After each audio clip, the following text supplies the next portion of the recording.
Now as we get ready for step 3, which is raking the hay, as you see here, I have what would be called a side delivery rake, meaning it rows the hay, or windrow as we call it, off to the left.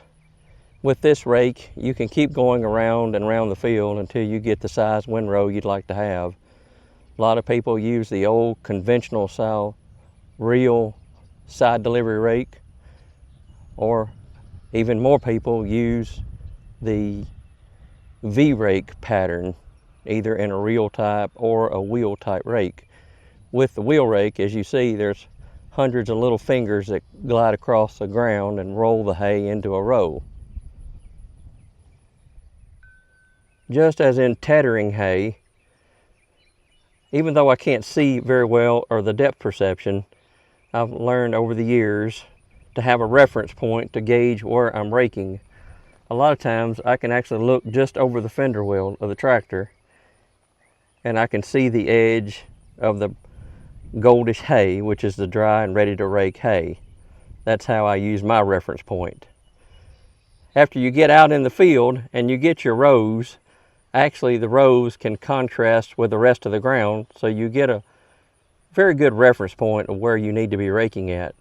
Sometimes with certain conditions, such as a bright sunny day, or as of like right now, somewhat cloudy, my fence rows can be a little bit harder to see.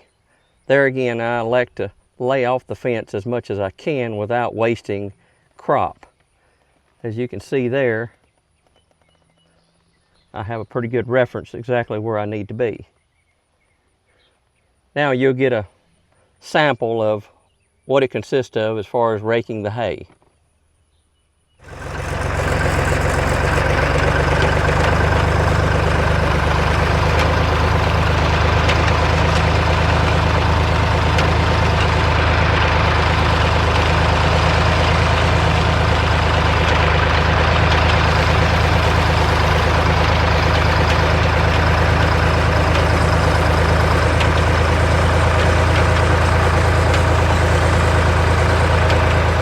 Once you finish your first round, this is when you select how big you want your windrows. With a conventional style side delivery rake versus a V-rake, you can actually keep going around until you get your windrows as big as you like.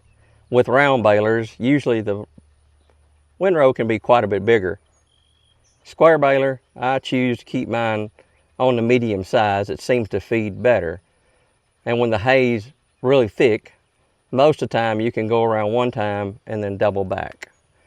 Once you flip the windrow in on your first round, then to complete the windrow, you have to flip and go the opposite direction, which will actually throw the row back out. That's when you have your windrow completed. Again, it all depends on the consistency and the size of the windrow you choose.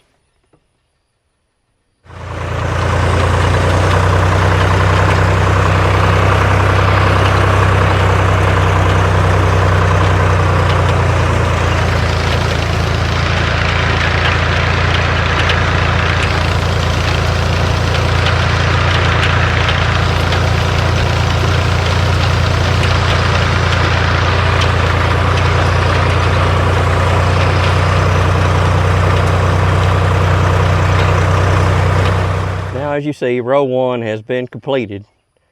All you have to do is keep the same process until you're completed with the field, or at least the area that you want to rake.